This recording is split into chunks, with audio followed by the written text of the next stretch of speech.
he's sitting there in his chair, and I looked at him at one point in his interview, and I said, were we under an obligation to deliver something that actually worked? No, we weren't. Contract plus. All we had to do is show best effort. I just stopped. I mean, my jaw just like dropped. He didn't care whether or not the program delivered. All he cared about was that the funds kept flowing. Didn't matter what was developed. It didn't matter it didn't work. It didn't matter that it was a piece of crap. And I'm being polite when I say that. I'm at NSA. I begin, because I'm bringing back, right, new thoughts, and then there's people at NSA that because I had enterprise responsibility. I'm going through the ends. I even went overseas in a couple of cases. So I'm going to the ends of NSA to find the very best projects, the very best program is to help those improve themselves at the same time. And that's why we were doing these special reviews. Okay. In the course of doing all that, just to compress all this, to get to 2001, I was finding people phenomenal, call it SIGINT skunk works, like Lockheed Martin skunk works that built the U-2 in the SR-71. Okay.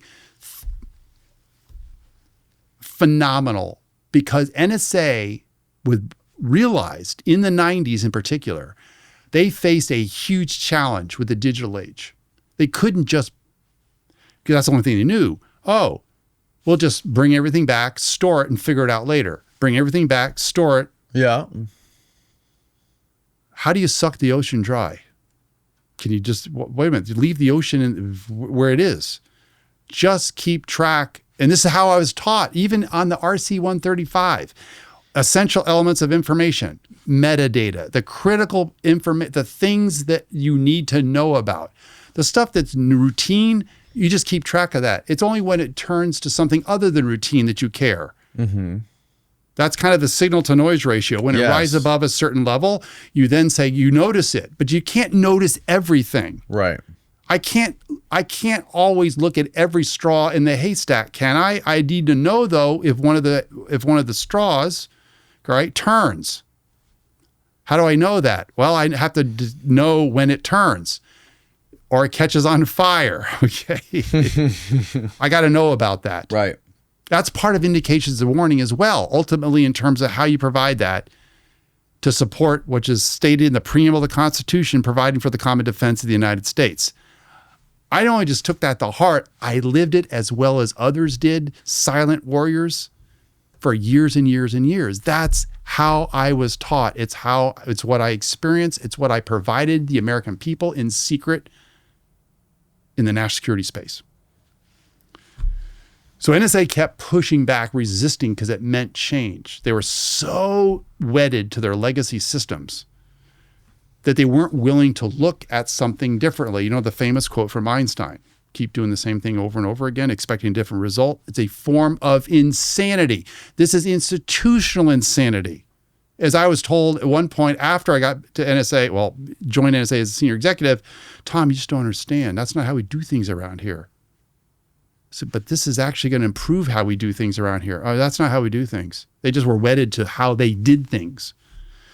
So, huge resistance. In fact, they tried to shut the program down because it was embarrassing. But I'm bringing back, and then I'm meeting people inside NSA super frustrated because the new director, now it's 1999, Michael V. Hayden, who's central to my story, central to my history, central to what then happened with, as though he's done a very good job, okay, of faking and diluting. He's very articulate, and he has a lot of respect still, you know, as a former, and he didn't become CIA director after he was the principal deputy director of the new director of national intelligence. So it's 1999. He said, you know, this is the same thing as we encountered in World War II, Manhattan Project. We got to treat this as a Manhattan Project. We have to partner with industry. We need to buy this solution. And it's going to cost a lot of money. You know why? Because it's a really big problem. Why is it a big problem? Because all kinds of data. It's a big data problem. They actually called it that, the big data problem. Mm-hmm. Here's the funny thing. In the 90s, particularly the latter part of the 90s, NSA historically, for a number of years, had published their 5 top challenge problems. They had more than that, but the 5 top was for the priorities. One of them was the big data problem. So you can imagine NSA, necessity being the mother of invention, let's go solve it. I met the engineers, met the programs and project, and a whole collection analysis, right, and reporting to do exactly that on behalf of the American people. They solved the big data problem, the core of it, prior to 9/11. Had already solved it.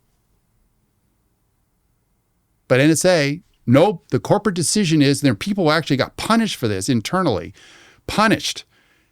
We've already made the decision. We're just going to go to, and they spent, we're talking the initial version of this transformation, they had this whole transformation effort, which I was actually a part of. I was in the inside of it. But it became clear all they wanted to do was create a contract vehicle to spend billions and billions and billions of dollars. Now, I'd already gotten an insight on that back in the late 80s. By partnering with private industry. Yes. Okay.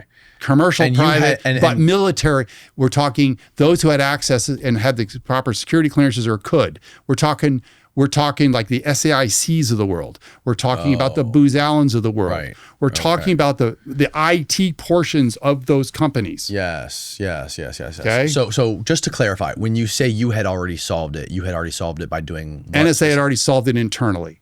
Not by buying it. They were going to make it. But that was the historical legacy of NSA. They had contractors going all the way back. Yep. But they weren't just going out to industry and just wholesale, here, we'll just give you a bunch of money, figure it out. Right. Remember what Eisenhower warned the nation about in his farewell address in 1961? The rise of the military in the halls of the rise of the military industrial complex. Now it's a military industrial intelligence complex. Right. If you're a contractor and you have shareholders, guess what you're going to, perversely incentivized to do? Why solve the problem? You're going to I started seeing it. I was seeing it in the 90s. I was already seeing it on this program. People were like, we're going to buy lines of code. Well, if I'm a contractor, okay, people, there's a joke about this. I'm just going to code me up a Winnebago today because I could just crank a bunch of lines of code just to get paid more. There was one project that we analyzed. They literally, the government was paying the contractor $8,000 for every line of code. So that's what you do. More lines of code. It's not about lines of code. It's about the functions that provide support to the mission, fulfill the mission. Yes, right. Provide for the common defense on behalf of the American people. That's your responsibility. And you have a fiduciary responsibility to make sure that the money is spent wisely and that you account for it. Right. So he decided Trailblazer is the program. Trailblazer. Pre 9/11, 1909. He was on Newsweek magazine front page. He was inviting reporters and whining and dining him at his residence on Fort Meade. I mean, he went political and he was dazzling the overseers, the oversight committee, because he carried that and he had those 3 stars, right? He's sitting there in front of them, and he was not a technologist. That's the last thing he was. Right. He actually used to be a Bulgarian linguist in the military. At one point, he actually headed up one of the units that I was a part of in the military. Not when I was in, but he goes all the way back. Okay, but he'd also worked, interesting enough, in George Bush first. He also had been part of basically the military, the intelligence side of the National Security Council. So he had inroads. He was operating with the players, as it were. That's one reason he was called when he was in Korea. Hey, how would you like to become the director of NSA? Right.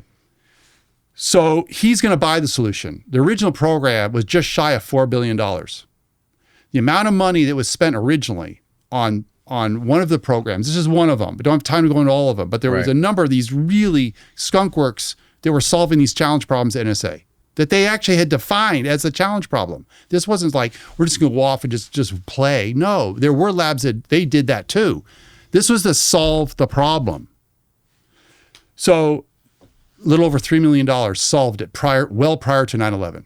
Thin thread? Thin thread. But if you're spending millions, but then you've got this other program that's billions, and you're going to buy it, not make it.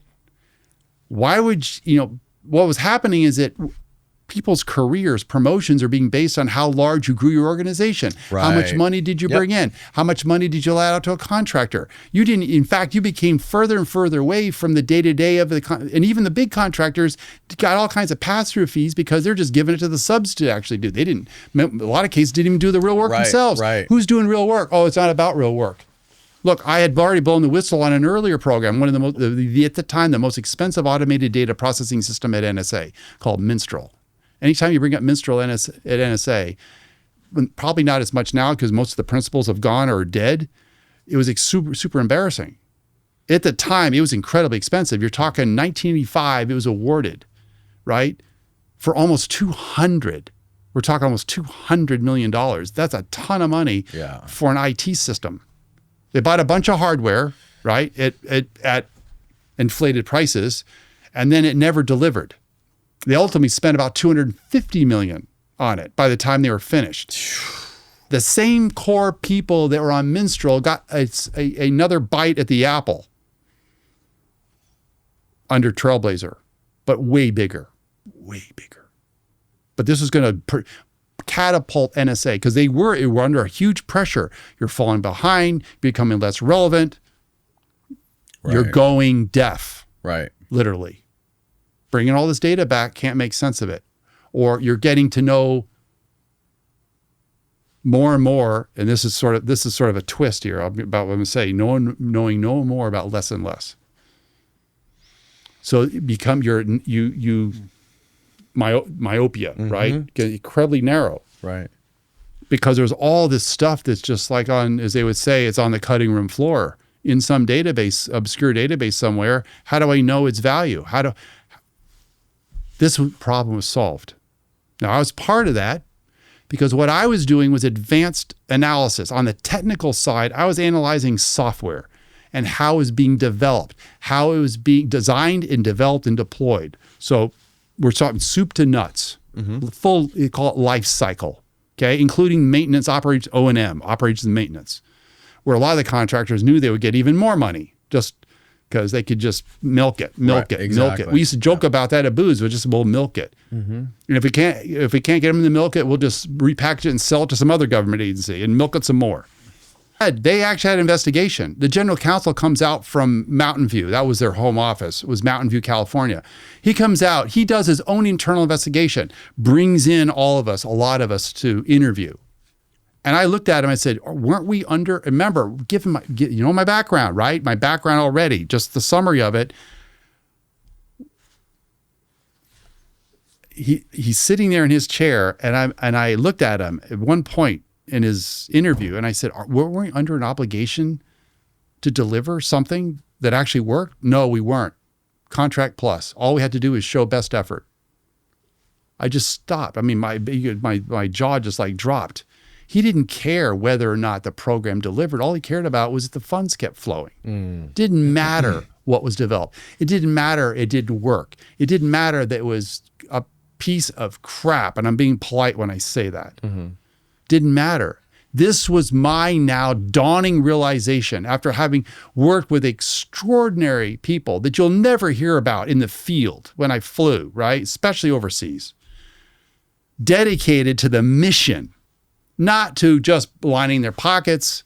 Yeah, I get in the American capitalism, make a profit. Right. But now you're talking obscene levels of profit. And then wait a minute, it didn't matter that it's one thing you've spent a lot of money and you actually deliver something. It's a whole nother thing to spend a whole lot of money and not deliver. Increasingly, they weren't delivering.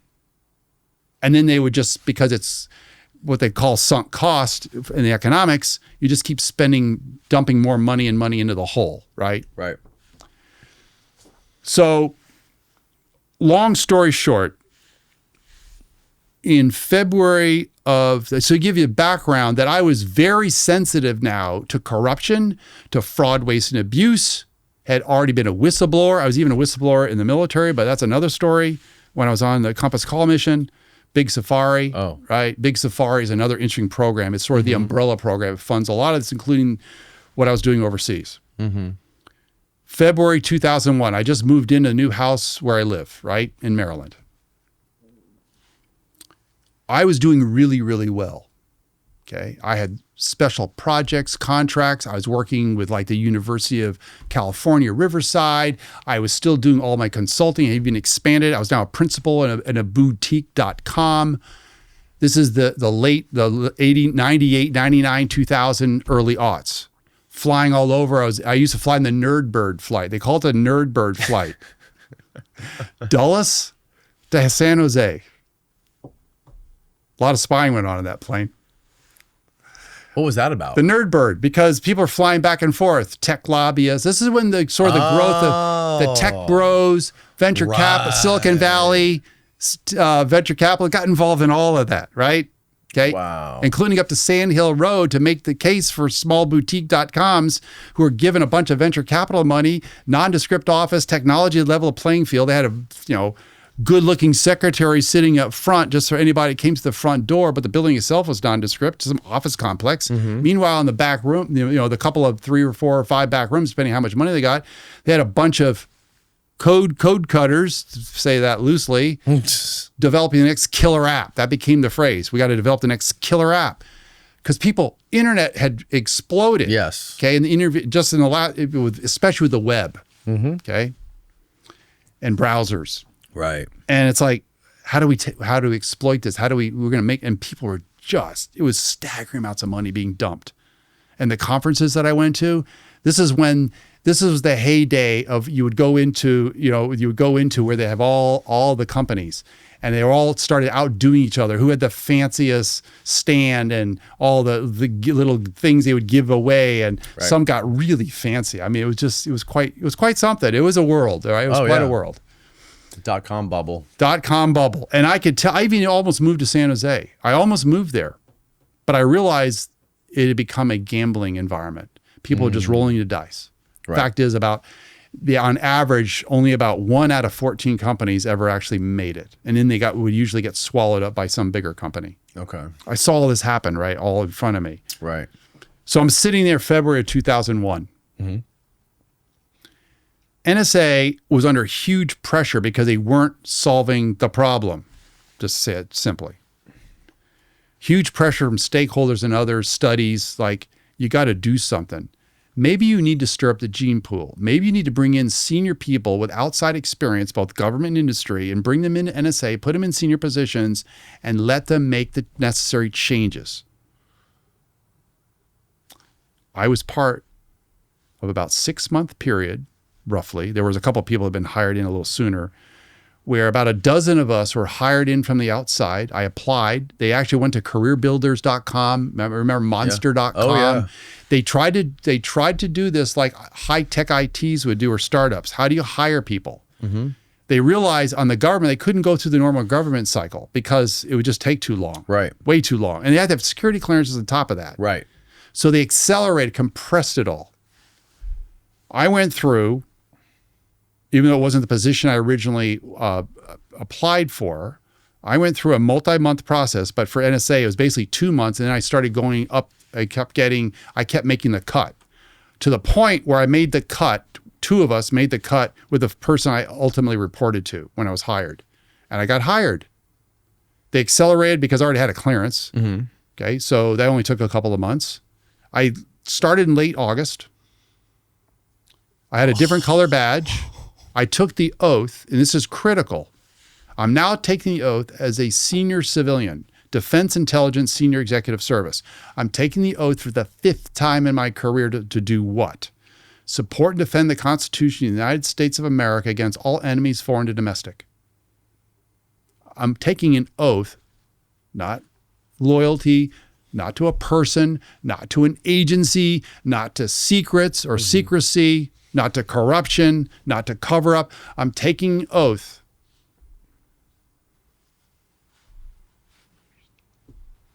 to a piece of paper. To defend the Constitution. The thing that defines who you are as a country and makes us Americans, with all the amendments. Particularly the first 10. Okay. Fifth time, I had done, twice in the Air Force because I had re-upped. Yep. Once in the Navy, once at CIA as an officer there, and then now as a senior executive. In fact, all the jobs I had when I was at NSA over a 6.5-year period, my supervisor was always reporting to the top deck, the civilian head, which was the deputy director, who then reported to the director as a military head. Okay. So first day I reported to my new duty station as a senior executive was 9/11. And this is where life rapidly shifted in short order a little bit later that morning. And I pause because even to this day, and I feel it right now emotionally, okay? You're probably going to see it in my face because almost 3,000 people were murdered that day and they never should have disappeared. They never should have lost their lives. It never should have happened.